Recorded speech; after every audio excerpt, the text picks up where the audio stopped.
aray la yetta allahu tabaraka wa taala yettore nde o handi wona o tagiri en no fiyo e rewmo yettemmo toranimi nelaɗon sallllahu alayhi wa alihi wa sallam kamɓe sahabaɓe maɓɓe e kala arɗo ɓawa maɓɓe hino e to jokkitagol batte maɓɓe rewa ka ɓe rewno waɗa ko ɓe waɗuno acca ko ɓe accuno ha ñande allah subhanahu wa ta'ala roni leydi e kammu darni ɗamgal aray si tawi mi feƴƴi karaɓɓe ndinnagol toriɗen allah subhanahu wa ta'ala nde waɗata nde ɗo jonde me en jooɗorande sabu makko kanko allah subhanahu wa ta'ala o arkisa en laɓɓingol golleji ɗin o danda en yiinorgol e naninorgol o danda en kala ko bonnata golleji meɗen ɗi aray si ɗum feƴƴi cheikh men ahmad saïd ɓe ardinani en muqaddima on no ɓe ardiniri noon yewtere men nden bi machiatillah hino yiilo takko ko honno julɓe ɓen haani gollodirirde e wuuri ɗuɗe e mortanɗe karamokoɓe kaɗo diina islam karamokoɓe ɗeɗo mofte nde tawno sikke wo ala hino jaɓa wondema al isma renede e faljere ɓantanoma e ɗeɗo mofte gila ñandeni laaɗon sallllahu alayhi wa alihi wa sallam feƴƴin ko waɗi la masuma illa al anbiya wala nabiya ba'da nabiyillahi muhammadin sallllahu alayhi wa alihi wa sallam si tawi tabiti imana renede faljere ɓantanoma balnilaɗon sallllahu alayhi wa alihi wa sallam ɓe maaki kullu bni adama khatta'un wa khayru khatta'ina attawwabun haray ala heddiɗo bani adama fof ko faljay ɗum ko ɓuri moƴƴude ɓen faljoɓe ko ɓen ɓe tawata si ɓe yii faljere maɓɓe nden ɓe tuuba ɓe rutto ko allah subhanahu wa ta'ala ɓe yaafino haray ɓeɗo karamokoɓe ɓe allah subhanahu wa ta'ala waɗi warasatul anbiya wano nelaɗon sallllahu alayhi wa alihi wa sallam maakiri si tawi ɓerronaɓe ala ɗo ronuɓe ɓenno ɗo haray sikke wo ala konko rona ɗon hino anda hendortake juuɗe ɓeɗo ronuɓe sina wondude teddungal e gollodirgol no moƴƴiri e yurmingol e aanangol sabu hiɗen jaɓi piiji aduna ɗin hay gootum a hendata koye juuɗe neɗɗo mo tawata ko kañum jeyi wondude e doole sina a ɓurmo doole wondude e yennugol e aybingol o jonne ko o jogii kon piiji aduna ɗin ala heɓorde noon si tawi ko allah subhanahu wa ta'ala tippini kon e ɗeɗo moftoyo ɓe rewirmo ɓe heɓoya aljanna ɓe daɗa yiite joomi men ɗetti ɗum watti e juuɗe woɓɓe tawile si a maayi a henndaki ɗum a perdoyay sikke wo ala si tawi aduna on ko doy waɗete ha hette e juuɗe jommum en ko karamo koɓɓe ɓuri hanndude waɗanede ɗum ɗon bila chakka wala khilaf ɗum ɗon hino jeeya ko haqqille jaɓi attolandagol dalil ɗum haray noon ɓe wi neɗɗo ko haani aynude ɗan ɗo gurdam makko aduna ko piiji ɗiɗi ko haqqe allah subhanahu wa ta'ala on haqqe nelaɗon ko ɗon natori e haqqe jiyaɓe allah subhanahu wa ta'ala ɓen ko waɗi mo reeni haqqe allah subhanahu wa ta'ala on reeni haqqe nelaɗon sallllahu alayhi wa alihi wa sallam si o rewi allah subhanahu wa ta'ala wondude e yeɓugol haqqeji tagore allah subhanahu wa ta'ala nden sikke wo ala hay goto wi aali ko rewi joomi meɗen kon o yoɓatake ɗum kono no jeeya ko sikke wo kadi ala ko nelaɗon humpiti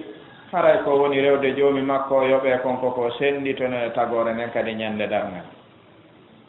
haray ɗum kadi hino wawi si tawi o heɓali hiɗen andi nelaɗon sallllahu alayhi wa alihi wa sallam ɓe landino sahabaɓe ñande goo hiɗon anndi manil muflis ko homboni perduɗo. sahabaɓe ɓe maake e faamu maɓɓe perduɗo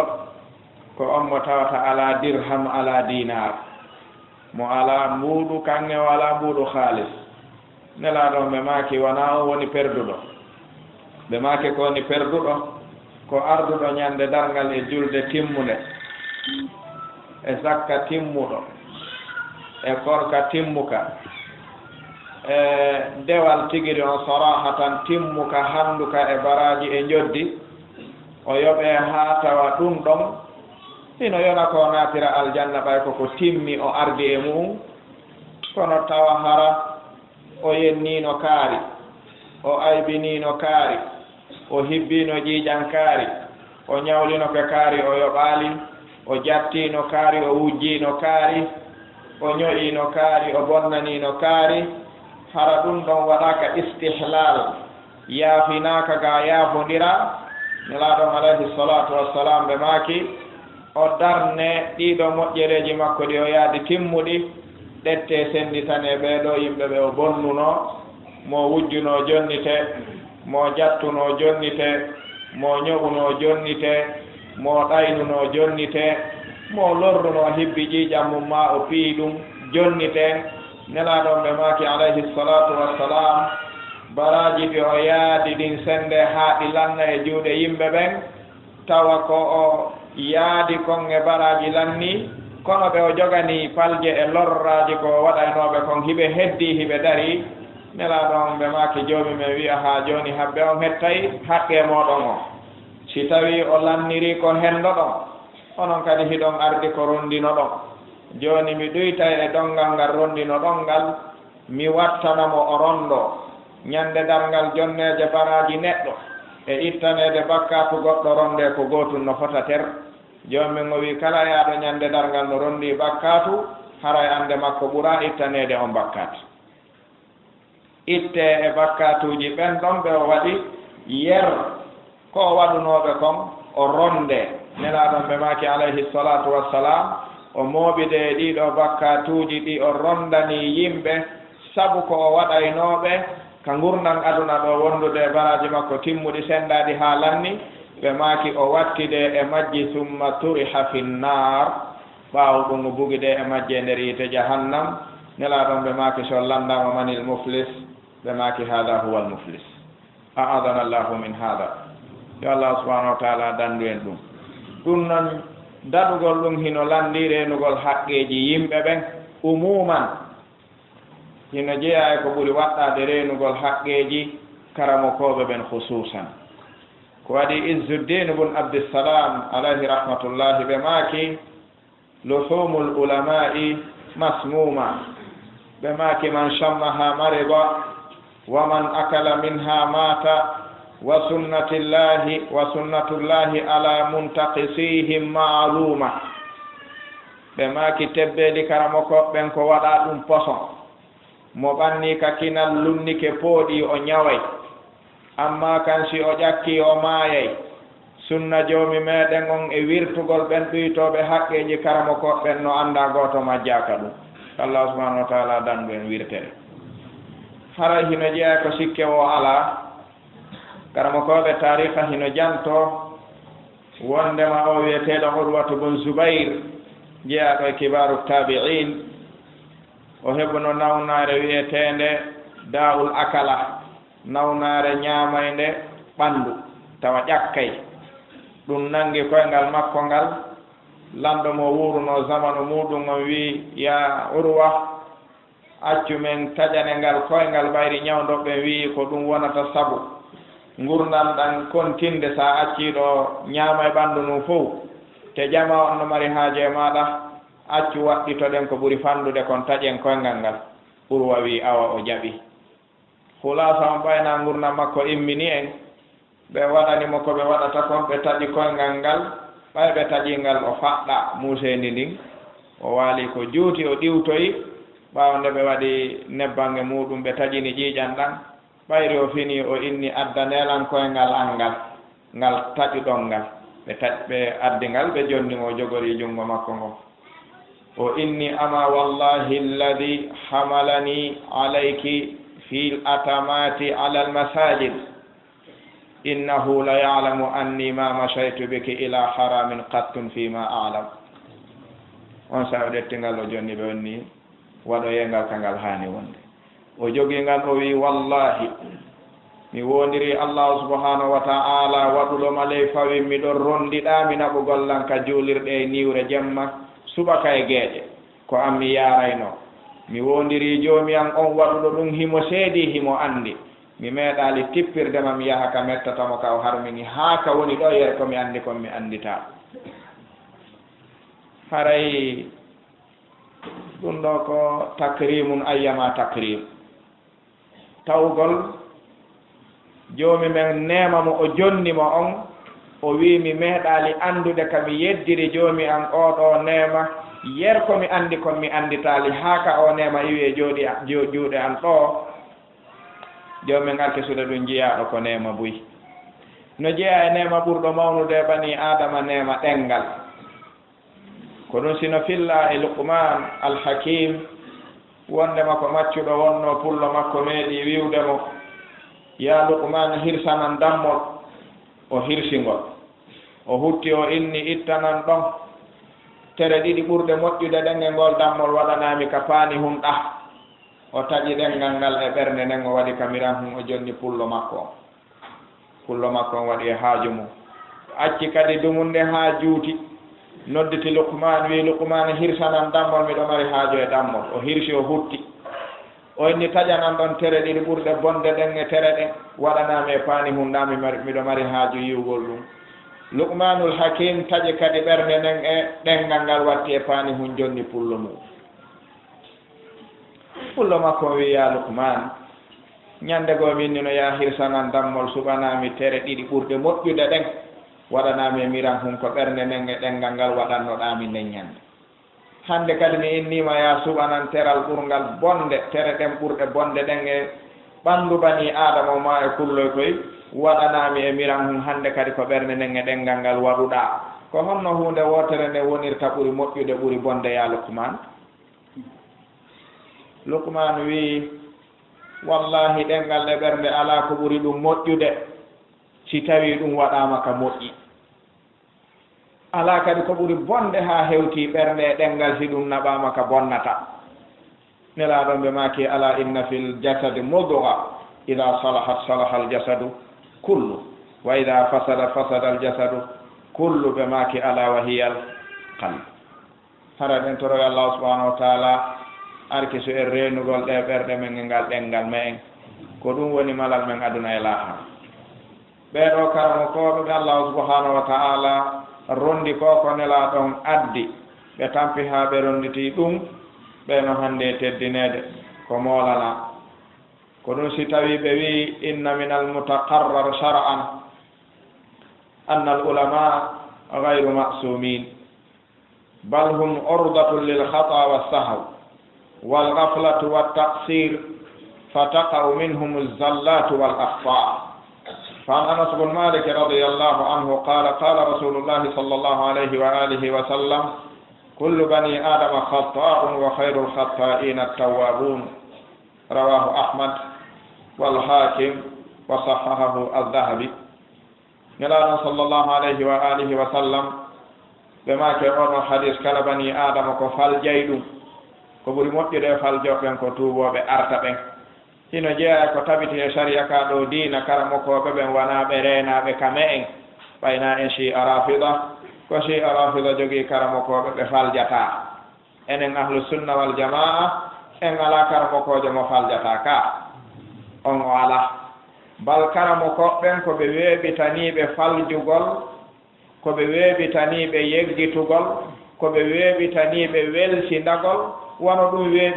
weeɓitiranto kala bani adama mo tawata wona o annabajo wona o nelaɗo ko waɗi tun hino ɓurda rentagol ngol hino ɓurda wo hino yana e ɓeɗo karamokoɓe mortanɗe e palje anas bun malikin makani en hadise on imam cheikh l'islam ibnu taymiyata rahimahullah ɓe maki fa amma siddiqun washuhadau wassalihun falaysu bi masumin وهذا في الذنوب المحققة. وأما ما اجتهدوا فيه فتارة يصيبون وتارة يخطئون. فإذا اجتهدوا وأصابوا فلهم أجران، وإذا اجتهدوا وأخطأوا فلهم أجر على اجتهادهم وخطأهم مغفور لهم. ɗum hino ayka majmuu fatawa mujallad capanɗe tati e jowaba on sengo ɗerol capanɗe jeegoo e jeenayi. ɓe maaki wa inna almanhaja rachida fi taamuli ma zallati l ulama qaimun bada thubuti kawniha zallatun ala ruknayin. cheikhul islam ibnu taymiyata ɓe maaki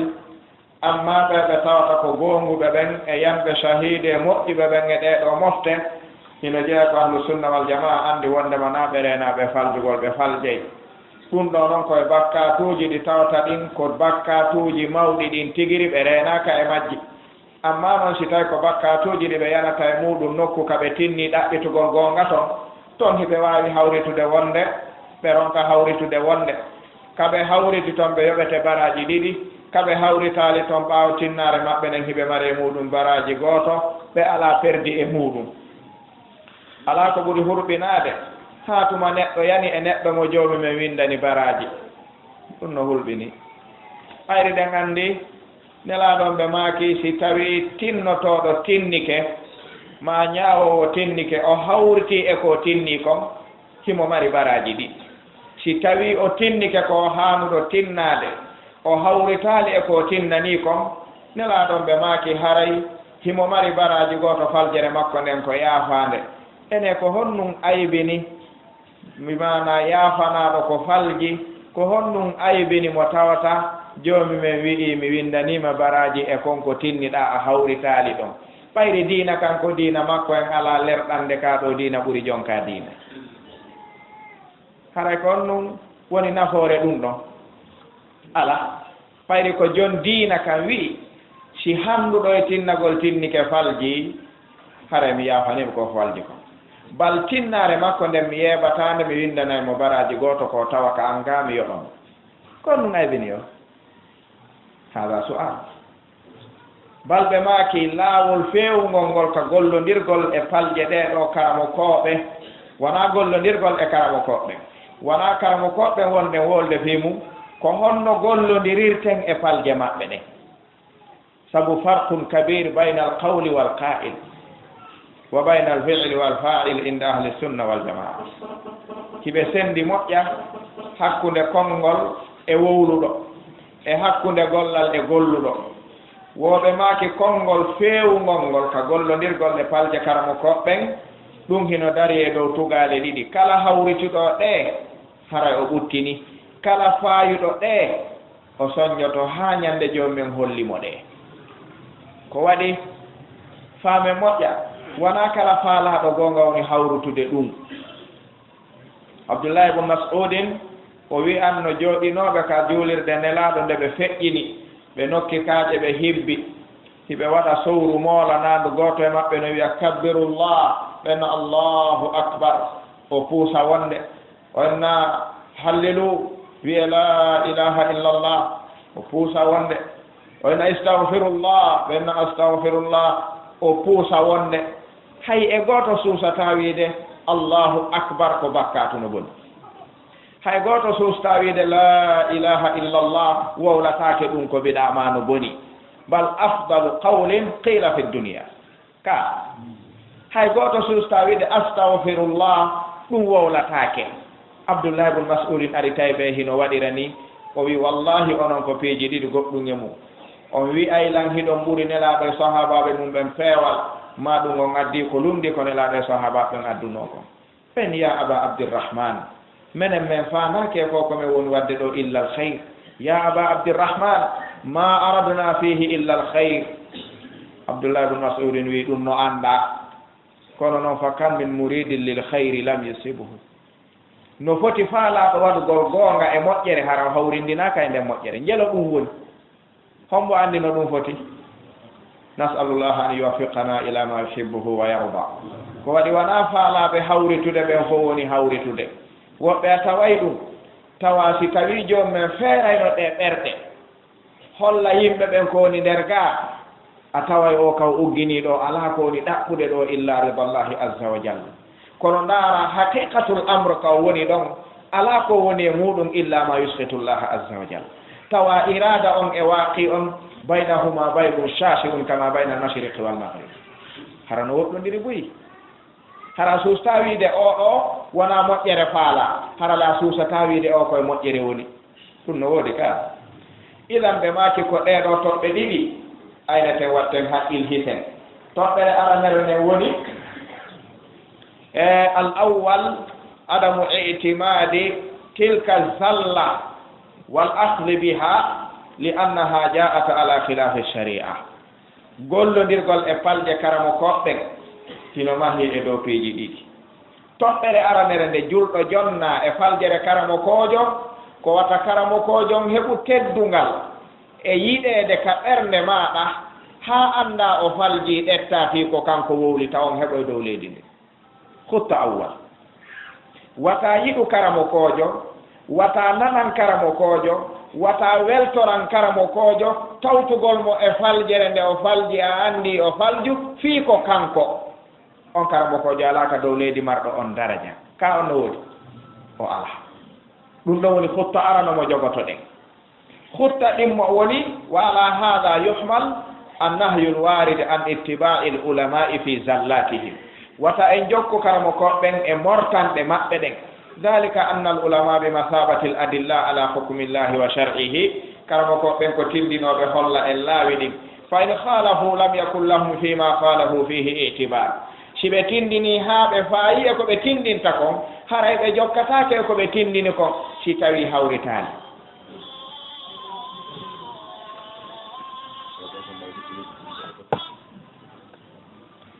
haray karamo koɓɓen ɓe jokkataake e falje ɗe ɓe falji ɗen si tawi anndaama koye faljere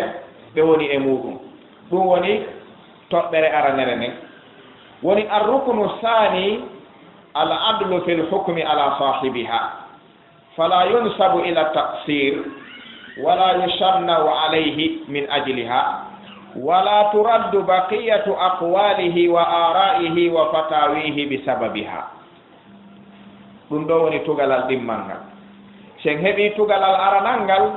woni en tuuginatako e dow faljere karamo kojo on fii ko kanko wowli en jaɓata jokkude ɗum ko wani si en jokki ɗum haray en lundike ko wiyaɗen ko toɓɓere ɗimmere nden woni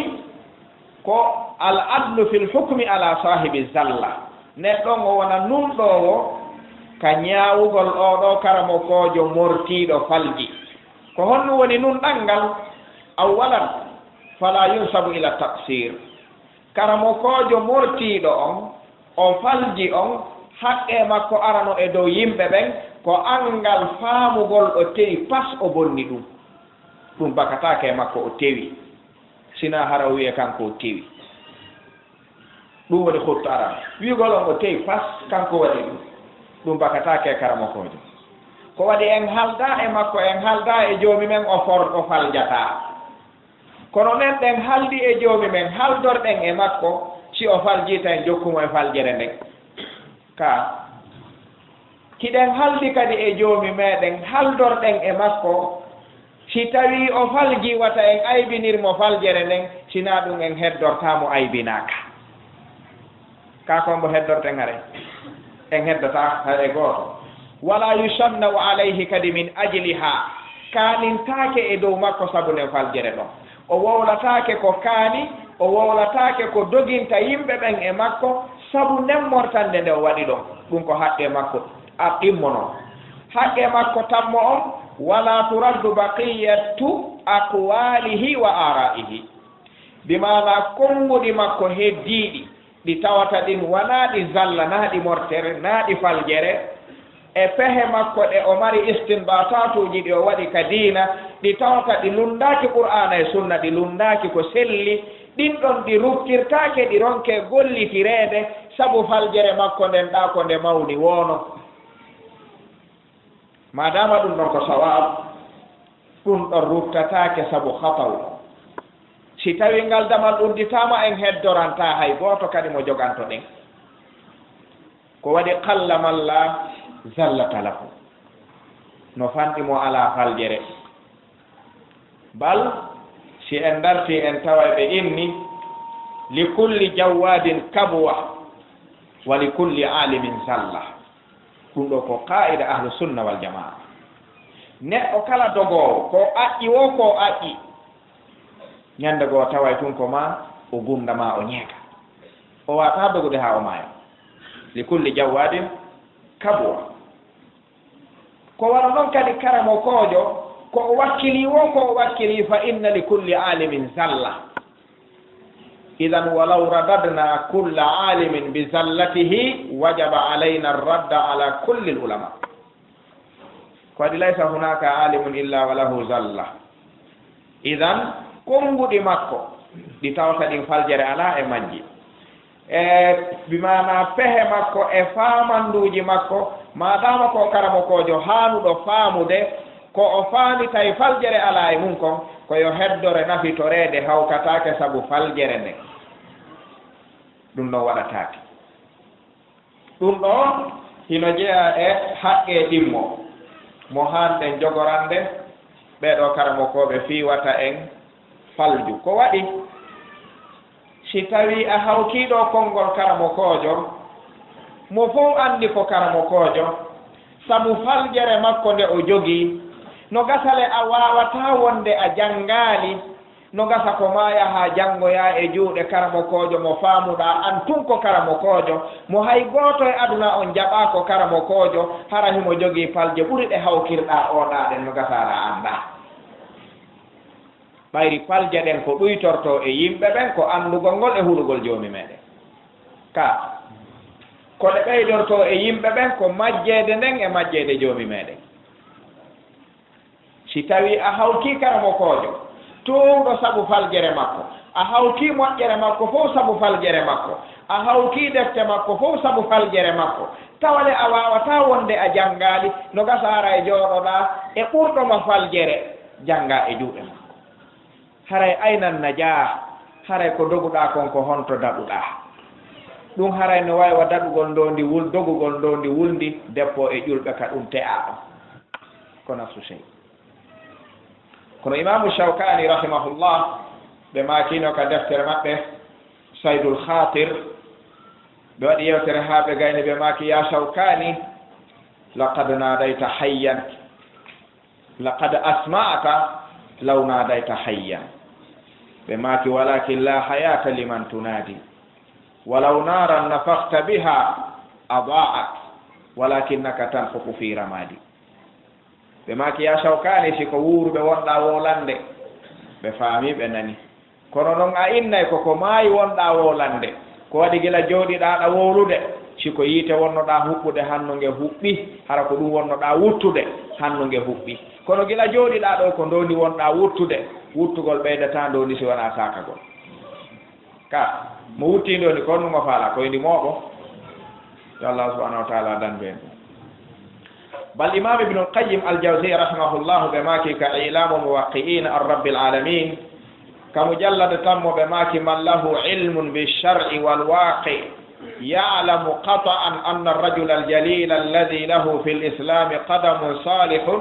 wa atharun hasanah wa huwa min al-islam wa ahlihi bi makanin qad takunu minhu al-haqwa waz-zalla huwa fiha ma'dhurun bal wa ma'jurun li ijtihadihi فلا يجوز أن يتبع فيها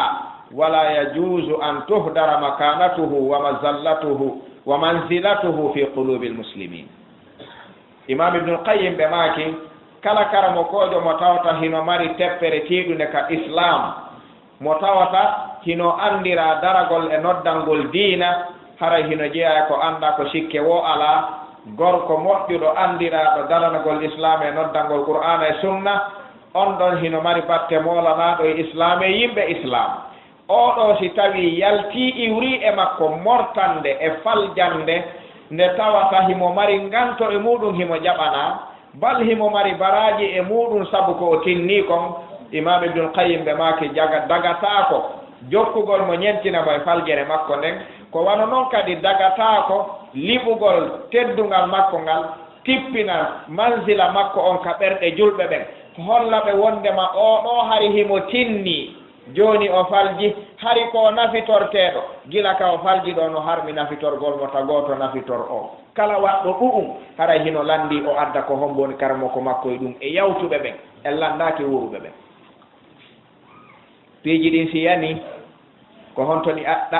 attete ɗaɓɓiteede ko minal kudama kala ko yani e umma on wuuruɓe ɓen ɗaɓɓitirtaake ɗum sina tawa hara tawraka aranɓe ɓen ɓayri hiɗen anndi si tawi masala yani ka nassu ala tawi masala on ko masala ijtihaadi si sahabajo tinnike e makko addi feere taabi'inajo tinnike addi feere si feere taabi'inajo on lundike feere sahabajo on ka nassu ala ko hombo ɗettante na si tawi taabi'inajo on e taabi'inajo on lurri fi mas'alatin ijtihadiya ka nassu ala ko hombo ɗettante si en tippori ha en hewti ɗo si aranɓe ɓen e karamo koɓɓe e wuuruɓe ɓen e karamo koɓɓen lurri ñawgol mas'ala ijtihadi ko hombo hanuɗen ɗettande ko wuuridaɓɓen ka ko attiɓe ɓen gasi hakada lamre si hunde yani tawi ya ummu fihi lbalwa tertoɗen ɗaɓɓitangol wuuridaɓɓen taw ɗaɓɓitanen attiɓe ɓen ko waɗi wuuridaɓe ɓen en haldayoɓe jonnu en sina ko ɓe yiiri aranɓe ɓen ko en yiirali ko ka ɗowdi karamo kojo mo halduɗen jonnon komi rewira joomi en homboni ko halduɗen e maɓɓe kono gattimen e ɗum kono yii komin yiyali meɗen ɓawno yon hollumen kon komin yiyali kana ɗum woni sen itti ɗum hara en fiɓike fedde goo en jokki woɓɓe goo ka idan imam ibnul qayyim al jawziya rahimahullah ɓe maaki si karamo kojo andiraɗo noddangol islam e daranagol diina mo tawta hino jaɓanano atto faljugol si o falji faljere nden waɗɗinta liɓugol fi makko ɗum ɗo waɗatake o heɓata noon teddungal waɗɗinaygal jaɓangol mo ko o falji kon wi'a kadi ɗum joni ko sawabu ɓay ko kanko siko goɗɗo gonum ko hata on karamo kojo kadi ala bal qala abu hilal al askari rahimahullah ɓe maki wala yadau min al alimi alladi bari'a fi ilmihi zalla in kana ala sabili sahwi wal irfal fa innahu lam ya'ru min al khata illa man asama allahu jalla dhikruhu ala daɗo way faljere sina omo allah subhanahu wa taala reeni ɓe nganndi no reenaaɓe ɓe lannino bal ɓe karamo ko wiyeteɓe alfadil ɓe maaki alfadil man uddat saqatatuhu wa laytana adrakana ba'da sawabihim aw kunna mimman yumayyizu khata'ahu ɓe maaki tedduɗo tigiri ko jantanaɗo faljere mu'um kala yaaɗo haa wiya faljata a jasali ɓuri ɗon sina annabaɗo karamar teddungal kaari kañum faljata siko teddungal ɓe ɗaɓɓiranma ɗum hara ɓe fawalima jasere ha ɓuri ɗo bal tedduɗo ko contanaɗo faljere muɗum imamu shatibi ɓe maki ka almuwafaqat kamu jallade nayaɓo sengoderol temedere capanɗe jeeɗiɗi ɓe maki heɓe woola fi an zallati l alim ɓe maki la yanbaghi an yunsaba sahibuha ila taqsir wala an yushanna alayhi biha wala yuntaqas min ajliha aw yu'taqadu fihi almukhalafatu bahtan fa inna hadha kulluhu khilafu ma taqtadi rutbatuhu fi ddin ɓe maki karamo kojo si mortike sellata ka o bake e raɓɓinɗinare wiye on ko raɓɓinɗiniɗo on ko welsindiɗo on ko mutasahil on ko mayyit hadha la yaquluhu alimu gando wolta ɗum gando si goɗɗo wowli ɗum gando tum sen jaɓi oɗa ko gando en jaɓa woluɗon ko majjuɗo gando wolanta ɗum gando wawata wonde balɓe maki kanintake kadi e dow karamo kojo on sabu ɗum o ɗuytatake kadi haqqe makko on sabu ɗum mo marno o bal no harmi fiɓugol ka ɓerɗe muɗum wi'a o tewi pas hara o laɓɓinanalima ɗum daganta ko hay e goto nde ñawata annuyeji tagore nden annuyeji tagore nden ko jomme ñawata ɗum ɓe maki kala waɗɗo ɗum haray ɗum ɗo o lundike ko tawta kon darajat karamo kojo on e diina kan hino firti ko julɗon hani jogade kon بماك وإذا كانت زلة العالم هذه غير ذات أثر على الناس فالواجب سترها وإقالة هذا العالم أثرته فإن العلماء من ذوي الهيئات بماك وفي الحديث عن عائشة أم المؤمنين رضي الله عنها أن النبي صلى الله عليه وآله وسلم قال أقيلوا ذوي الهيئات أثراتهم إلا الحدود رواه أحمد كتاب الحدود بماك سيتوي فالجر كرمكوجو مرتندن ne ala athar ko nde bonnata e diina heɗiiɓe ɓen ma e diina nanuɓe ɓen hara bonnantaaɓe fuy wona o bonna shay'un fi aslin min usuli ddin wona e fi aqida mo tawata koko haana fiɓeede o bonni o falji hara ko asta fi far'i min furu'i ddin tawata ɗum jow koko lurra no woodi karmokoɓe yaaruɓe ɗa no woodi yaaruɓe ɗa ma ɗum hay si tawi karmokoɓe yaaraka o yaari ɗon ala har min ɗo yaarugol ɗon e faamu ngun ka far sellata wi'ugol ko ma tun ɗum ɗo feññine o falji la haray ɗon kon ɗum waɗete ɓayri faljere makko nden alana julɓe ɓe lorraka diina maɓɓe aranaɓe lorraka aduna maɓɓe haray ko deƴƴugol faamina hay faamaali nden faljere makko ɗon woni teddungal ma an neɗɗo jannguɗo on faalaɗo ruttude on e kanko karamokojo faljuɗo on ko ɗum woni haqqe makko e dow ma an ko waɗi nelaɗon ɓe maaki ruttitane joomiraaɓe teddule ɗen palje maɓɓe ɗen si wona hara ko fi haddin min hududillah ala alim min dawil hay'at bal min akbari dawil hay'at fi dunia ka ko ɓuri marde teddungal ka dow leydi ɗo e juuɗe annduɓe ɓen ko karamokojo bal e yiyatano ƴaasina karamokojo sinamo annda haqqe gandal ko waɗi imamu malik imam daril hijra ɓe maaki wo gandal si en darti allahu subhanahu wa taala wi bal huwa ayatun bayinatun fi suduri alladina utul ilm imamu malik nde firi o aya ɓe maaki gandal ngal joomen nde teppini ngal kaka ɓerɗe sahabaɓe ɓen waɗi kaka ɓerɗe julɓe ɓen o waɗi woni ɗon haa e zaman ɓerɗe ɗen watti lowɗe no yimɓe ɓen woni pottorde zamanu nubuwa on ɓerɗe ɗen no lo'irde foofira noon yaari noon haa tawi jooni yimɓe ɓen watti si windaali maanditata si windaali yiitata ko janngunoo kon watta windeede nde gandal ngal egginaaka ɓerɗe wattaka ɗereeli on mba wallina wo joomi men ɗettuno caabi konko ittaka ɓerɗe wattaka ɗereeli watti ɗum e juuɗe karamo koɓɓe ala naatowo e ɗe defte kañum tun o yaltiday toon e ko nafata mo on o ala ɓe wi man dakhala fil ilmi wahdahu haraja wahda si o yalti la lahu wala alayhi haray falhamdulillah si neɗɗo naatani hoore mum e ɗe defte hara o yalti o heɓaali fuy o heɓaaki hara yo yettu joomi men ko yalto o heɓaaki kon o heɓaali omo tanjinanooki ɗum ko waɗi caabi gandal ngal joomi men ko ɗetti ɗum watti koye juuɗe karamo koɓɓen kamɓe jogii caabi o si a yiidaali e maɓɓe ko honno naatirta e suudu a yiidaali e jogiiɗo caabi baafal ngal no permis no waawi wonde si tawi kadi a wii koye a yiidu e jonngal ɓa caabiwal kanko jeyi caabi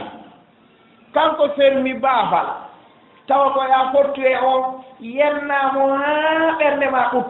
tuttaka yeeso wiya sottanal ngal baafal mina tan hetta haaju an o aduna ɗo ɗa tañƴini hettirde ni suudu sokandu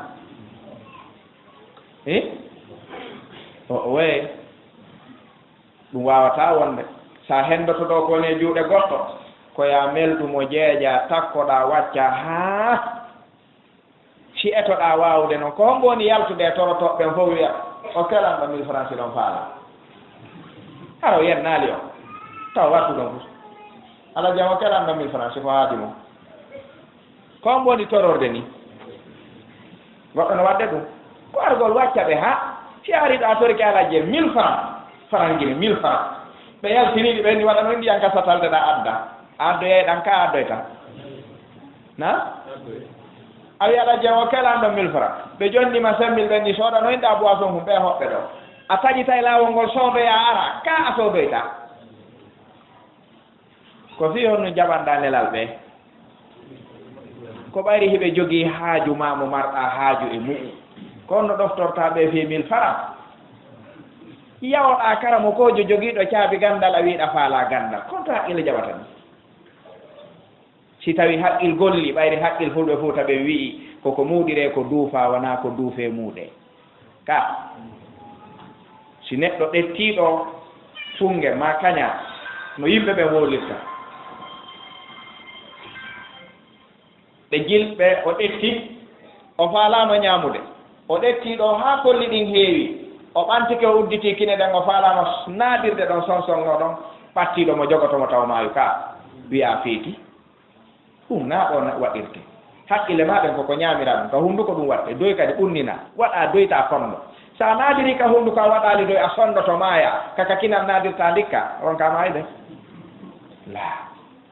si haqqil no gollude jon haqqil ha hannde jaɓali aybingol jonko o faala ha hannde haqqille annda ɗum ka yo noon enen tullabul ilm ko en janngoɓe ko en majjuɓe en annda hiɗen jaɓi ngal ɗo gandal en wawata ngal heɓirde sina ɓe karamokoɓe en wi kadi en hendorta ngal gandal ɗo sina aybingol ɓe hiɗen wi kadi ko maɓe jonna en ɓawde aybin ɗen ɓe bani adama sina o annabajo o tagaka fii e moƴƴagol e boniɗo e makko ɗum joni men okka e tum seeɗaɓe ni ñanda siɗen jaɓi ɗum joni men muulali hay e gooto taw ko ɗum woni tabiiya makko kanko ko sa yennimo okkore ko sa piimo waɗane ko sa aybini on neɗɗo tagaka ko annaba ɓe woni ɓen e seeɗaɓe ni e yimɓe ɓen ɓe ɗuuɗa heddiɓe ɓen ko falɗa juuɗe makko ko sa waɗi doy a melɗi a jeeji hennoɗa ka gasi joni sen wattani haqqille ɗum haray Abu Hurayra taw wi'i e hadis mo Ahmad filli ka musnadu maɓɓe nelaɗon ɓe maaki man aqala musliman aqalahu llahu asratahu kala yaafaniiɗo jurɗo faljere makko ronkimo wirtirde nde joomi men yaafanoytomo faljere makko nde o haanano wirtireede ñannde ɗal ngal joomi men surra nde hara wirtaalimo sabu ko surruno oya jurɗo kon aduna kombo men woni yelaaki ɗum ɓay kamata diinutu daano kono ñawlirɗa wo woni ɗo yoɓirneɗa wono won magnunu bi alimin munsifin adlin عدم الإقامة على الخطأ والزلل بل الرجوع عما علم خطأه من الأقوال والأفعال وربما كان ذلك الستر على المسلم وإقالة الأثرة عونا له على التراجع عن الخطأ بما كو تنجينا كون إغاندو لا أدريد يدو غونغا ko angal duumagol e dow faljere si feeñanimo faljere nde ko ɗum karamo kojo tanƴinora bal surrugol o ɗo karamo kojo e angal aybingol mo e wirtugol mo e andinirgol mo e sutura ɗum ko aala moolanaɗo jeyaɗo e wallitotoɗo mo fii ɓoragol e faljere nden arta e sawabu o bal wirtugol mo aybina mo holla mo noon faljere nden ɗum ko hunde moolanade sakkotonde mo e iwgol e mere on heddinayde mo e dow mere on ka neɗɗo no waɗa ɗo faljere wooda no faljitirɗamo o inno hay siko e mere mi maaya e mum ɓen jaɓi ɗum i onna gonga o siko an hollatanmimo yo maawe majjere nani imamu Shafi'i ɓe maaki kala laaɓanɗo siɗɗo mum reedu ka wirni ka tumba o laaɓanimo reedu kala laaɓanɗo siɗɗo mum reedu ka tumbi o laaɓanamo reedu o wirtumo imamu Shafi'i maaki ɗo rahimahullah idan ɓe maaki inna zallata al ulama wa akhta'ahum tasiru fitnatan li ta'ifatayn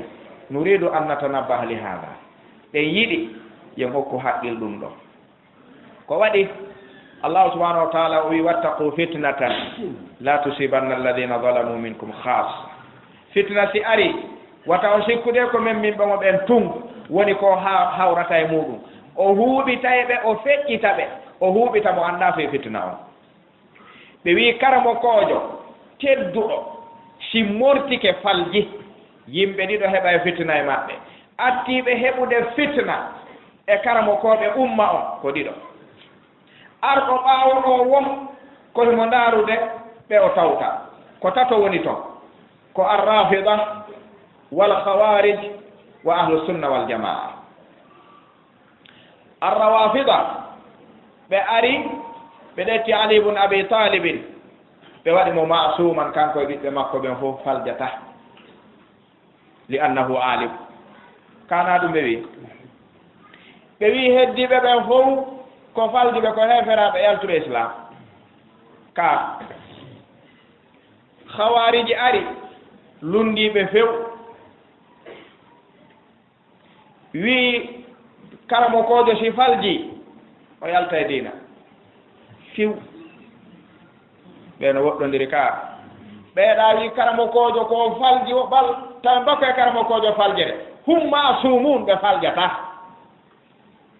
ɓe feƴƴito yaali ka ƴawete toon ɓeeɗa ɓe ari ɓe wi karamo kojo si falji tun hara o soodike islam ahlu sunna wal jama wi minen daiman ko hakkunde men wiyayo min wonu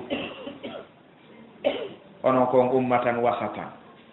ɓe wi ahlu sunna wal jamaa ko wasatun bayna al firaqi kama anna al ummata al islamiyya wasatun bayna al adiyan ka enen ahlu sunna wal jamaa wi'aɓe ɗum ɓen no ɓe woniri noon ko sifa kon ka defte ala e firaqu dalla mo ɓe gollata gollal tawahi ɓe nandini e makko on ala kamɓe daiman ko ɓe wasat jono si karamo kojo falji ko ɗiɗo woni heɓude ɗon fettuna ta'ifatun tu'azzimu dhalika al-alim wa tusawwibuhu bal wa taj'alu sayyi'atihi hasanat feƴƴito yaala wa ta'ifatun tazummuhu wa tukhatti'uhu bal tuhayyilu hasanatihi sayyi'at woni jël ko homboɓe woni sawabu ayyuhal ikhwa woɓɓe maɓɓe si karamo kojo falji madama annahu alim si o falji koɓe wiyata taw hey o haysi ko faljere waɗi ɗo nde ɗo ɓay ko kanko konde sawab yusawwibul khata o wiya ɗum ko sawab bal o watta faljere makko nden bal o wiya ɗum ko baraji ni ɗum koko ɓastorte joomi men koko heɓiroyta aljanna ni nde faljere makko ɗo ɓurti ka teddingol o karamo koƴe e ka mawningol no ɗum ɗo ɓurti woɓɓe maɓɓe wiya wona noon ɓe ara ɓe inna karamo koƴe si falji gila ɗon o ala teddungal o ala mo komo yaagal o ala ɓe o ala hayuɗe si wona koyo jaasine koyo ŋiñe koyo aybine bal gila ɗon moƴƴereji ɗo marnoɗin attone ñande koye ɗi wattite sayyi at gila hande wala moƴƴere simo winduno deftere moƴƴunde gila ka o falji ɗo nde boni kayre moƴƴunonde nde ajaban la ilaha illa anda sa en faami gila bi mana himo kana allah fa kitaban mumtazan bi idnillahi nde moƴƴi hinde jangede hinde nafitorede o memitali nde few o naadital toon junngo e karangol few hunduko makko yiltake nde few hinde wayi wano wi'irano noon hinde moƴƴi ñande nde moƴƴi ɓayri o falji hande mooɓite ko hawrituno kon atto faljere nden fof wattite sayyi at ɗo haray konnago ngum ɓurti haray ngaygo mum feƴƴitoyi ɓe maki noon wal haqqu huwa al adl gonga on ko nunɗal ngal hon woni nunɗal ngal ko ta'dimu man yastahiqu ta'dim min muqaddimi al umma ulama'iha wa ahli al hill wal aqd fiha wa salihiha ma al iqrar bi anna ar rajula takunu lahu hasanat wa sayyi'at fayuwala wa yuhmad wa yumdah wa yu'ada wa yudhamma wa yubghad bihasbi ma fihi min al hasanati was sayyi'at ko ɗum ɗo woni finde ahlu sunna wal jamaa nden kala lundiɗo ɗin ɗo kam gollodiral hay si o wi koye ahlu sunna wal jamaa o jeeya ka konngol makko haray fal waqi'u yukadibuhu ɓayri si neɗɗo ɗettiɗo beere waɗi e tasuhum jooɗike ɗo wi ndiyal laaɓuɗa ndiyal laaɓuɗa ko ndiyal laaɓuɗan ni ene ko neeɓi wowlude ɗum ɗo alaysa al waqi'u yukadibuhu ko woni yaasi kon fennatamo o wolay haa tuma o faala o deƴƴa yaasi on wi'a ko beere wonɗa wiide ko ndiyanga fenayi ɗum na beere na ndiyan ni ko beere ko ɗum fof sakkitoto si tawi aɗa tiiɗo laawol hawarij ka aybingol karamokoɓe e ka warugol karamokoɓe e ka fiigol karamokoɓe e ka jaasingol karamokoɓe ko atti jaasinde heeferɗinna karamokoɓe ɗeɗo mofte na alhawarij bar ko atti dartade hoore karamokoɓe ɗeɗo mofte aybina ɓe yeeso fof ko dul huwaysara huwa rasul hawarij kanko dari yeeso nelaaɗo o wi nelaaɗo nde senndore nde sennduɗon ɗo on hulaali allahu subahanahu wa taala e ɗum ɗo on nunɗaali hule allahu nunɗo dul huwaysara subhanallah nelaaɗo ɓe maaki way hak illam adil faman yadil en mba heɓi tana si min mi nunɗaali ko hombo nunɗata on anndi ɗum neeɓi ka fuɗɗi neeɓi ka fuɗɗi teeɗagol tedduɗo ka tumbi ɗum neeɓi ka fuɗɗi haala laysa bi jadid allah subahanahu wa taala dandu en ɗum balɓe maaki goonga on ko mawningol teddina on hannduɗo e mawninede teddine immorde ardiɓe ɗe mofte mina sahaba karamokoɓe maɓɓe e hooreɓe ardiɓe maɓɓe e moƴƴuɓe ɗeɗo mofte wondude ko teddinta karamokoɓɓe kon a ñinna e jaɓa wondema gorko gooto on hino wona jogiiɗo moƴƴere fi nafsil wakt o wona jogiiɗo faljere jaɓanaamo ɗum wi'a kaw jogii kaw mooɓidiri ɗo moƴƴere e faljere wi'a himo yiɗee himo welde himo weltane embere moƴƴere nde o jogii nden himo añee himo tikkane himo ŋiñee embere faljere nde o jogii nden kono o mantataake tum o aybintaake tum siko o juuɗo madame annahu muslim hay so alaa huunde e moƴƴereeji ndewe ɗe o waɗi ɗuuɗuɗe kawnuhu mu'minan billahi wa rasulihi tawgol ɗum ɗono ka nder ɓernde makko ga ene wiyete o alaa moƴƴere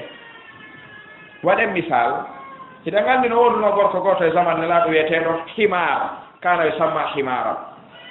naarifuhu alqissa mashhura ko ɗuuɗunoon o yargol beere nde o yari beere o addaaka nelaaɗo maaki o focce o focca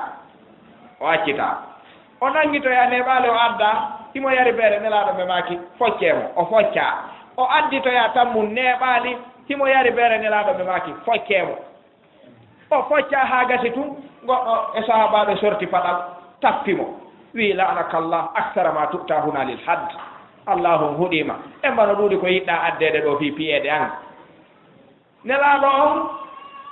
ɓe haɗimo ɓe maaki la tal'anuhu taw hunumo dey wala tu'inu cheytana ala akhikum wallahi ma a'lamuhu illa annahu yuhibbu llaha wa rasulahu انظروا هذا من رسول الله على رجل ضرب حدا في شرب الخمر الرسول يقر له أنه يحب الله ورسوله إذا لا يستحق اللعنة كيف ويري بيري وفوتشاما صحابة جوغوي مودي اللهم هديما نلادو مما كتاه أمودي تاولو شيطان دو شيطو ما أو كو يا تورو مو هاني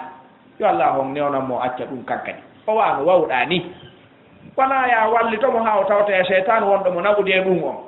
ɓe maaki min on wallahi mi anndana o mi seedanaaki o fii o yari beere sinaa himo yiɗi allahu subahanahu wa taala nelaa ɗon ka nder ɓernde makko miɗo seedanimo ɗum ajaballi haada ene a hakada haaluna ko ni wonɗen jogorde yimɓe ɓe naani sen jogoraali ni noon haray ko artiɗen lundaade ko nelaaɗo mo wiiɗen hiɗen askinkinni e mum on sabu piiji ɗiɗi tan yeggituɗi bakaɗo e majji wo o weltora ɗi hay so jogaaki ɗi hay so jeeyaka e majji piiji ɗiɗi kala ittaɗo e majji o tikkay o seytina o mettina hay si tawi hiɗi e makko ma himo e majji bakeede bani adama e gandal wiyeede machallah hada rajulun alim ɗum no wela neɗɗo ka wa in kana min ajhali nnas no wela mo ka ɗum no mettamo wiyeede anta jahil ya ahi wa in kana min ajhali nnas hada yubgiduhu ka hay si mo ɓuri fof majjude sa wi andi an ko a majjuɗo on haɓay hay si o annda hunde sa wi machallah ko won ulama'ul balad o weltoto anta alimul balad hay so wata fatiha yafra bi hada li anna lilma sharaf bakaɗo mum wo weltoray pottinaɗo e mum wo tikkay ko wano noon kadi ahlu sunna wal jamaa hino jeeya e teddungal maɓɓe kala bakaɗo e maɓɓe hay so jeeyaka e maɓɓe o weltoray ɗum kala jirnaɗo e maɓɓe hay si o jeeyaka e maɓɓe ɗum mettaymo kala mo fottuɗa ɗo wiiɗa andi anga jeeyaka e ahlu sunna wal jamaa ko an andi ko jokki kono wiiɗa kono waynodirir to a yeetotomo koye honɓe o jeeya hay si tawi noon golle makko ɗen goyno holli o jeeyaka e maɓɓe kono o sertirtano ka si a fottiɗo e chi'i rafidi a fottiɗo e hariji a wi anta min ahli sunna wal jamaa yafrahu bi hada o weltoray ɗum ka se darti firaqu dalla ɗi foppu majji cheikh abdoul qahir al baghdadi ɓe maaki ɓe foppu maɓɓe ko ɓe woni nodditade ko ahlu sunna wal jamaa al ashariya ko ɗum ɓe nata hoore maɓɓe ahlu sunna wal jamaa ko noon ɓe innata hoore maɓɓe sa wiɓe ko wona ɗum a anday kono noon tawsi ko ɗum ɓe jokki joni noon ɗiɗo piiji ɗiɗi ɓaynet ɗon si bakama mum weltoray so dirnama mum o tikkay yo eto awa andugol ko waɗatamo e ɗiɗo kon o wona e ɗum huwa sharafuhu ɗum woni teddungal makko ngal ɓe maaki koyen jaɓu neɗɗo no heɓa moƴƴere o mantirende o heɓa faljere o aybinende mooɓiniranemo moodi kaari dey himo welsini dey e janngugol kaari dey o yaataka waajete kono noon kaari okkata kaari naɓorta neɗɗo si hewtike mo e hoore laawol kaari wallata kawtal harale himo wadde ɗi moodi fii ko ala wadde ɗiɗa kon tan yeddan mo ɗi wiye moodi kaari ayto to haa yo yaw waajo yaata kaari fii yo yahu darsu no satti kono ɓittiɗo si tawi kaari wallahi o ɓurtinay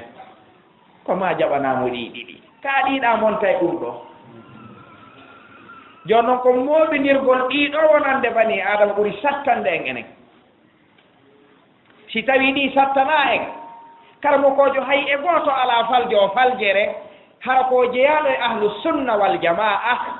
faljere makko nden haɗa en nafitorde moƴƴere makko hara ɗen jaɓi ɗum koye laawol ahlu sunna wal jamaa hiɗen jaɓi koye ahlu sunna wal jamaa jeeya ɗen hiɗen jaɓi ɗum no wawi moɓodirande neɗɗo ɗen wawi ɗum en wawata ɗum sen jaɓi ɗum ɗo no moɓodirana neɗɗo wono cheikhul islam ibnu taymiyata rahimahullahu ɓe maaki no haani an yu'lama anna arrajula al azima fi l ilm waddini min alsahabati wattabi'in wa man ba'dahum ila yawmi alqiyama qad ahsana cheikhul islam huna wa ahsana fi gaya ɓe maaki ila yawmi alqiyama kala arɗo ɓawɗo min al ulama'i din ahlul bayti wa gayrihim qad yahsulu minhu naw'un min al ijtihad maqrunan bidhann wa naw'un min al hawa al khafi فيحصل بسبب ذلك ما لا ينبغي اتباعه فيه وإن كان من أولياء الله المتقين كيف نستمع إلى قول شيخ الإسلام ابن تيمية فماك أفضل من حرر مذهب السلف هو ابن تيمية بل بعده لم يأتي من حرر مذهب السلف إلا شيخ الإسلام كل من جاء بعده إنما يكون على ما كان عليه في القول في العقيدة cheikhul islam ibnu taymiya ko ɓe seɗi kon e manhaju salaf arɗo ɓaawɗo o haaka wuruɗen ɗo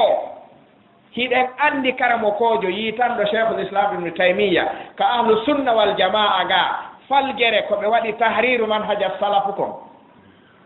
hombo karamo koɓɓen wonɗe wiide wona taalibaɓe on anndi karamo kojo suusata ɗon anndi taalibajo no suusireedu ɓuri karamo kojo ɗon anndi mo wona taalibajo no suusi ɓuri taalibajo kadi yimɓe ɓen ko embere majjere maɓɓe nden ɓe suusata reenu ko embere gandal maɓɓe ngal ɓe hulata a yiyay ɗo aali no jooɗo lande masala onna tigiri on dolla astahdiruhu tigiri o fewndana kilanɗo yaha tawaɗa talibu ilm wonɗo finade usulu salasa arba'ina nawawiya yufti akbara minha haray mo jaabo ɓuri ɗin mawnude hara ɗum kadi ala ka ɗaɓɓitete ko waɗi o annda ko hulete taw kanko ɗum no woni ka ala bal imam ibnul qayyim al jawziya rahimahullah ɓe maki ka ilamu muwaqqi'in ɓe maki kala landaɗo landal ka diina islam ɗo yo udditu hunnduko makko kon o jaabo nga'al yo faamu piiji ɗiɗi yo faamu o arɗo ɗo landimo ko sokaaɗo ni ko faalaɗo sottade ko an woni mo sottude so landi kam no selli waɗugol a wi yo waɗe siko ɗum o humpano ko wiiɗa waɗa ka watta na si tawno o hulitu waɗugol o ari o landike hunde no selli ka sella tawi o hulu waɗugol a wi moƴƴa o waɗitay siko ɗum addunomo o ɗo ko sokaaɗo himo faala sottowomo ka joomi me en si a sottimo ko an woni sokaade calcul ɗum tawa si jaaboɗama sa calcula ɗum a tarday faamu kadi o ɗo ko huluɗo lanndi to yeede ñande darngal hino waɗi ko andana faamu ñande darngal si a woolanimo a lannditoyte ko honɗum wooliranɗamo ɗum kanko hettike fiw piiji ɗiɗɗo dogi ɗi o hettike few a ɓisike remplace am makko imam ibnul qayyim ɓe maaki ala kulli muftin an yulahida hadaini l amrayn yo aynu ɗi ɗa sottude goɗɗo fet sokoɗa himo pottade lannditoyeede ñande darngal fi ɗum hiɗa placade anɗa wakkili lanndoyeede ɗum ɗo waɗu si joomi an lanndoyke ko min wi waɗ ko ɗum woni mufti min wi waɗ ta hulu ɗum ana mas'ul amama allah huwa al mufti ka ɗum ɗo sa waɗu no armi ana al mufti pot ko min lannditoyte ñande darngal joomi en lanndata koma ɗum bi dalil nelaɗon ɓe maaki man uftiya bi gayri ilmin fa ismuhu ala man aftahu ɓe maaki kala lanndiɗo diina o jaaba ko o jaaba kon hara wona ɗum woni diina kan te o lanndaki sina diina o lanndaki sina mo felliti ko diina wolantamo si o waɗi ɗum ɗon o ala bakkate mum bakkatu heɓoto ɗon ko jaabiɗo mon jogui on bakkatu ha ñande o accima ñande o maayi ene si ɗum ɗo famama wiɗen neɗɗo jooɗoto jaabo kala ko woni ɓenni man afta an kulli ma su'ila fa huwa majnunun kala jaabiɗo kala ko landa ko feetuɗo selluɓe ɓen watta ɗum wattanen haqqil cheikhul islam ibnu taymiyya taɓe maaki rahimahullah wo ko annon andi neɗɗon ko jeyaɗo e ahlul bayt mana jeyaɗo e ahlul bayt faame neɗɗo on ko o mari gandal wo hino yottanomo noone tinnaare cinkodirnde e tañƴinaare hara o mooɓidira ha o mooɓidira o innama ɗum ɗo dey e wallahu taala alam hara miɗo tañƴini ɗum ɗo ella ala e muɗum e yeere komi yii kon ɓayri mi yiya naali nafsudirnuɗo e tabintinɗo tinnaare anden e komi faami kon ɗum ɗo duɗɗa diina ene ono felliti ɗum duɗɗa diina imo felliti o fellita ko maqrunun bizann joni noon azann ko honto woni natija mum kono wawi yaltoya ko tanjiniɗa kon no wawi yaltoya diddu ko tanjiniɗa kon ɗum woni azann hino wawi kadi yaltude e karamokojo wo naw'un min al hawa al khafi hara noone beleɗe no wawi feeñude e karamokojo hara ɗen beleɗe no suuɗi sina sewɗo gandal yiyataɗe ɗen ɗon noon sewɓe darɗe yiyayɓe ɗen ɓen ɓe hana hollude ɗum ɓe sewa darɗe ɓe yiyata ɗum ɓen si wona ɗum ko cuunugol taalibaɓɓen e karamokoɓɓen wonata tuma noon yimɓe laamaɓe ɓen suusi lamɓe ɓen yimɓe majjuɓe ɓen suusi karamokoɓɓen haray faala ha ula'i addimar ɓuttu leydi ndin ko heddoto ko fanni ma lamɓe ɓen no teddinano acca ma ɗum ɓe mula yimɓe ɓen ka teddungal yimɓe majjuɓe ɓen ko fanni ma heɓe teddini karamokoɓɓen ɓe yonnanoɓe sina ɗum ɓe maya e majjen ka gasi joni noon ɓe maaki hino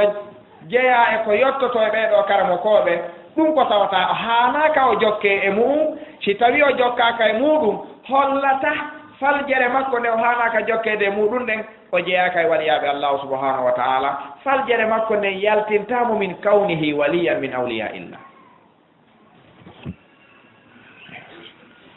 hara e ɗum ɗo hino jeeya ko cheikhul islam ibnu taymiyya taɓe maki rahimahullah ɓe maki sen darti feddeji ɗiɗi e yewtino fi mum nanen hino jeeya e faljireji maɓɓe ɓurtingol e karamo koɓɓe ronka jaɓuɗe ɓe falja wiye cheikh kaari ta wi on falji ma ɗum wiya kaarijo on o ala sawab ɗiɗo fof ko ɓurtingol si wona tun karamo koɓɓen ɓe yewti ɓe wi ɓeɗo karamo koɓe hadihil umma si tawi karamo kojo falji ɓe wi hino jeeya e ko ɓuri haanude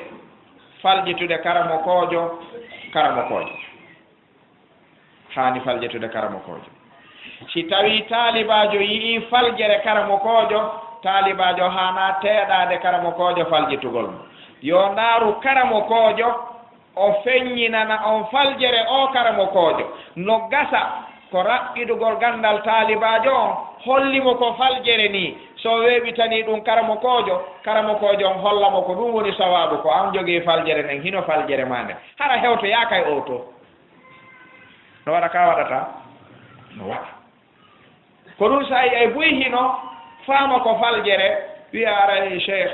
ɗo faala waɗanɗon tan mbi seeɗa ma nasiha wiya awa jooɗo ɗo si o waddi nasiha on haa o gayni hara ko hannduɗo e nattorde nasiha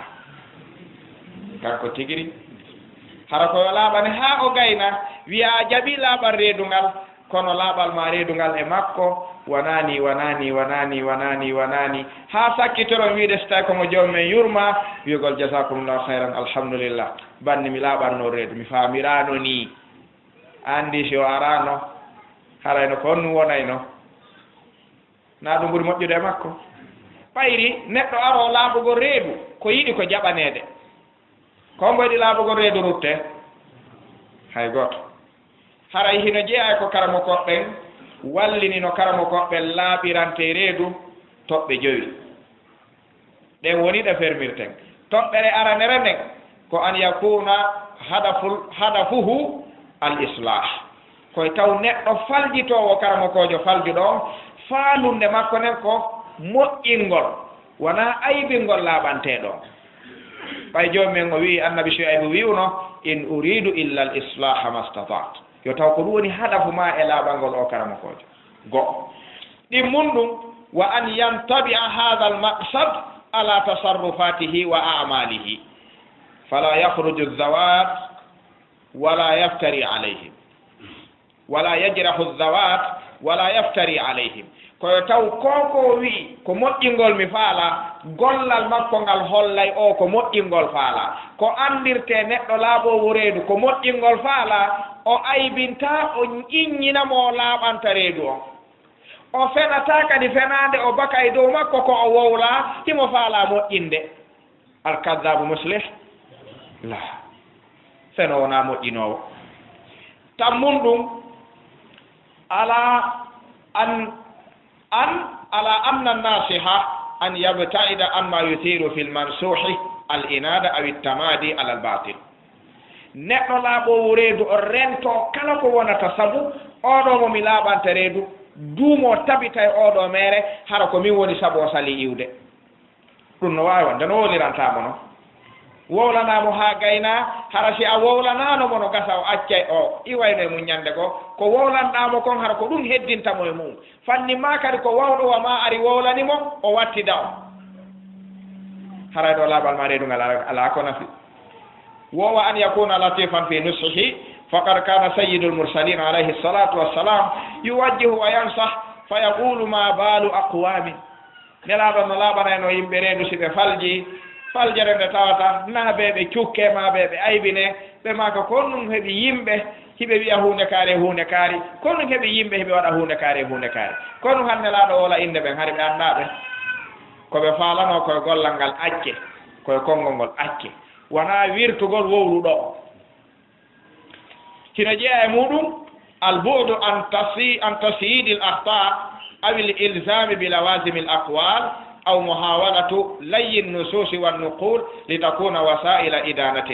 انظر إلى بعض من يلزم النصيحة لأهل العلم تجده يقف موقف المدعي الذي يريد بكل وسيلة إدانة المتهم أو المدعى عليه hino jeeya ko neɗɗon haani rentade laaɓano karamo kojo o reedu rentagol waañugol paljereji karamo kojo o hiɗen renti joni ndu suudu wiyetendu internet ndu woni suudu wañirndu palje karamokoɓe hada musallam ko yahugol ndaara ko weeti ton e ko hiiri ton karamokojo si ruttama ma faljitama ma aybinama ma wowlama ko haana mooɓidira ɗum siko goto ɗiɗo tato wowli ɗum mooɓidira haa ɓe timma wiya ɓeeɗo fof wi kaari moƴƴa an kon numarɗa e o halden fotten hay fus ɗum no fewndi ka fewnaki fi honno enen yombo haldi ɗum hande en faamale wondema konnguɗi karamokoɓen fulɓe fuuta ɓen ɓe wi'i si ga'i koɓɓi yo nguma porto ma ɗum ɗi tufayge ko ala gala hana ɓartade ka gala koɓɓi ka si tawi karamokoɓe ukkoniri hino ruttinira hino bugonira wulɗi talibajo ko ɗum watta na acce jaaboɗen ɗum wiiɗen si karamokoɓe ga'i ɗin koɓɓi a yii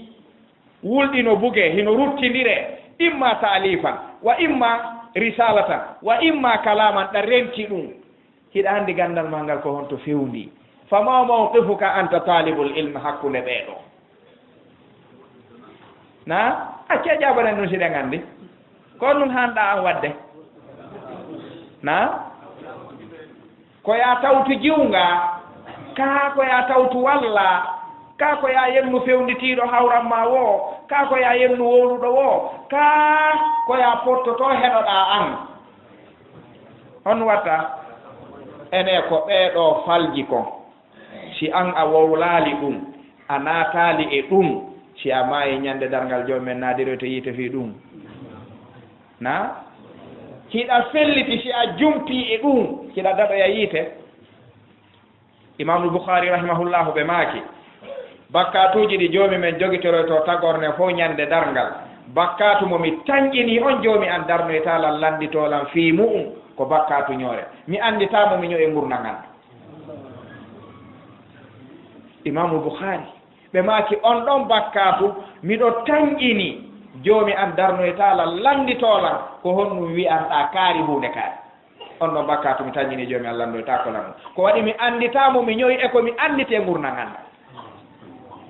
wa imamul boukhari enen noon giɗen faami teddungal ɓeydike o so a wii kaari dallu mudillu i a wii kaari mun harif kaari majru kaari no waɗi kono hara noon laytana on yii neɗɗo si falji siko goonga maɗa suusi a joɗɗinaymo wolana ɗum woni nasiha kaari si falji ta jooɗoɗa fiɗa kaaƴe la ferotoɗo kaaƴe ko hulɗo reedu aray ha hewta waɗa utte ka sitay ko gonga piiro karama koɓɓen ko honno ko junngo majjuɓe ɓen piiro mum ko honno na junngo ka karama koɓɓen noon ko honno ɓe piirirte gandal ka siɗa hooli ko gonga o falji ka diina ɓayɗa ɓuri mo anndude joɗɗinmo addanamo dalil on o yilto suka gorko waɗ ɗum a natugolɗa e cuuru mooɓa seeɗa ɓe o majji o perdi o waɗini yimo jindude ɗa rentimo haɗi wolnamo kanko hallana sahtahu sa laaɓanimo kanko ayyay si tawi o falji no gasa ɓayre kadi buyi wiyay ta wolido e makko ta laaɓanmo so wolidi tun a tawtaymo anni a felliti koye mere wonɗa yiɗa tawtude goonga lisaman ko ɗum woni konngol ngol ka salaf ko andira neɗɗo so falji na bugagol mo kaade ko tawgol mo woɗanam ɓurɓe bonde ɗe mofte attiɓe feññinde majjere ɗe mofte ko hawari nde ɓe darti ali ibn abi talibin ɓe yehi harura ali ibn abi talibin kon no wanno na min abdoullah ibn abbas wi yahu yewtida e maɓɓe ka o ari o hewti himo jogii adillaji makko laaɓuɗi keng ƴoƴuɗi keng selluɗi keng hiɓe jogii subhatuji maɓɓe ɗi tawta ma ansalallahu biha min sultan ɓe jooɗi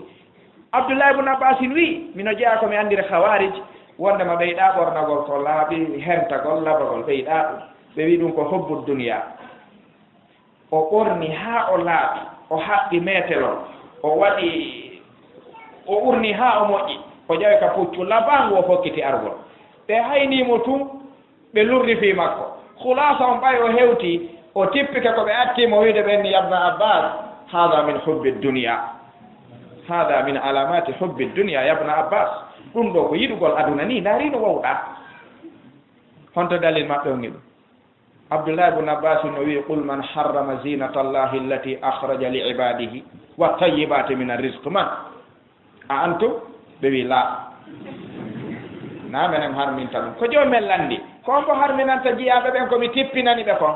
ibne abbas wi ko onon ɓe wi owe wo ano moƴƴiri ni ɓenni hi na lanni siko ni waɗira hara na bugagol kaaƴe piiji ɗin deƴƴey wallahi ko woni bonnude piiji ɗin ko bakagol tum fampo kala mo fellituɗa farji ko siɗɗo ma julɗo joɓɗimo laaɓanamo rew ɓay a yelaki yo maayi de nde majjere kala yelanimo ɗum si a accidimo ni noon a wolanalimo ha o maayi si a yurmini o a wulli o haray ko gonga ma ɗandidimo e majjere ndew hana yaadude ka joomi men a wowlanalimo nde o maayi daroɗa wulla konnu wullanɗa o ko fi taw naato yiite konnu naatiroyte yiite ko bakka to yiɗa andimo rondi goɗɗo o yaadi a innali o accu honto ko wulluɗa kon ko nafi nafaadi idan hulasa on koye taw neɗɗo laaɓanteɗo reedu on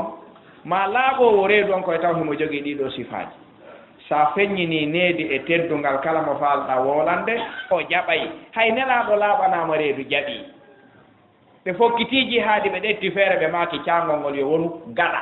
wonen gaani nga sahabajo wi nelaɗo si tawi wona wahyu tippi wi en ɗum miɗo mari e mum feere yomi addu nelaɗon ɓe maaki addu ɓe ma o wi min komi yii koyen yawtu waɗiren caangol ngol gaɗa gaani ngol wona ɓaawo men si en ɗon ɗama yahen yaren kamɓe si ɓe ɗon ɗama alaano ɓe ardaga si ɓe loyi ɓe ɗon ɗama ɗum ko jihaadi wondigo noon en foolay nelaɗon ɓe maaki zakar ra'i ko feere noon ɓe tawtimo ɓe wattiri caangol ngol ɓaawo si nelaɗo laaɓanama reedu jaɓi ko hombo julɗoron kata laaɓane reedu jaɓa si tawi nelaɗo no laaɓane reedu ko karmokojo hombo faljata feƴƴa laaɓanede reedu ko lutti ko hombo laaɓanta o reedu ko honno ho laaɓirante reedu fii yo jaɓu laaɓan reedu ngal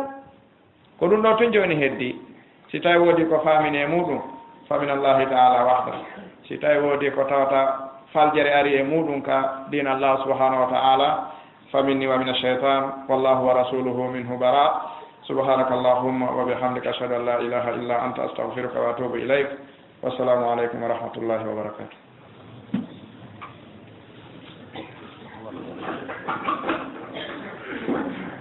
alhamdulillah والصلاة والسلام على محمد وعلى آله أجمعين. علي بدون إطالة لندن أرجع ونقول جابوران. فيقولوا كونوني كويلون في وقت نودا سوديلو. بدين تنين قال وقت ما بدين إجمع ودف تدينا دف كلام قوة ذلك الإسلام نودا نجنا نواجو. ɓe nawaɓeɗo ka feera kono jaabongo nan ko ɗi muɗum ka lannoɓe ɗo ko noon kadi hay woɓɓe woɗano wetti noddugol yimɓe majjuɓe ɓe ala jangude diina ɓen haali maɓɓe ko sortugol tullamuɓe e juuɗe yimɓe sonsina ɗan ɗon enene kala ɗum ɗo fof eɗo jaɓiɓe fola tan juuɗi faala haala en jammi ɓe ono muhawara yoɗo ɗoɗo jeɓal meɗen yoɗa faami en ko ɓe anetinen kon haray no laaɓi foy noe kene haray kadi ko huunde fewndiide duwaande annditeede fewndode alam mum kalmo koɓe kam no jukki no laaɓude ni ɓe ngari wonno derte kalmo koɓe teddi ɗon ibnu usaymin rahimahullahu taala ko noon kadi sen fawdan chef albani en taway heewi keɓe janti fan ɗo ka defte maɓɓe haray ɓe laaɓan jama o reedu ɓe holli ko honno kalamo koɓen hana yaraneede en turi alhamdulillah jaɓi en en jaɓi ɗum en faami en heɓe moƴƴireji ɓuy e muɗum en heɓeno siri to en ɗaɓɓiren gandal ngal seeɗa seeɗa ha eɓen gokkum e muɗum wala siyama enen fewno ɗo leyɗe men ngar ko tollaɓo tupayɗa woodi no woodi wonɓe wakkilade yeru ko andi kon janna jama on muutiɓe ɓen ɗuuɗa ɓuy esen ta gawoɓe donc kadi heɓaaki kadi ɓurɓe ɓen ɗon tawɓe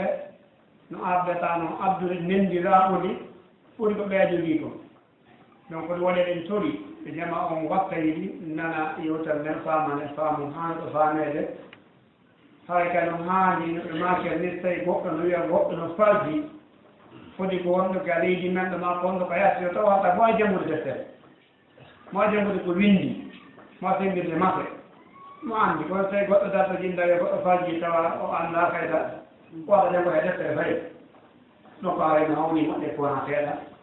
en jaaɓi cheikh baaɗo en ƴew muhabara en tuli allah subahanahu wa taala ɗum yo allah waɗ ɗum ɗo ka midunasnati yowma qiyama inchallah e nder tan koɓe wonɗo ko juuta te woodi ko heddi tan te mbiyi feere kadi no ɓeydi e nokkiri goo haade e mumpita jama on e nder gornamiji ko wona ɗo kon kada o salamu aleykum muhammadin wa alihi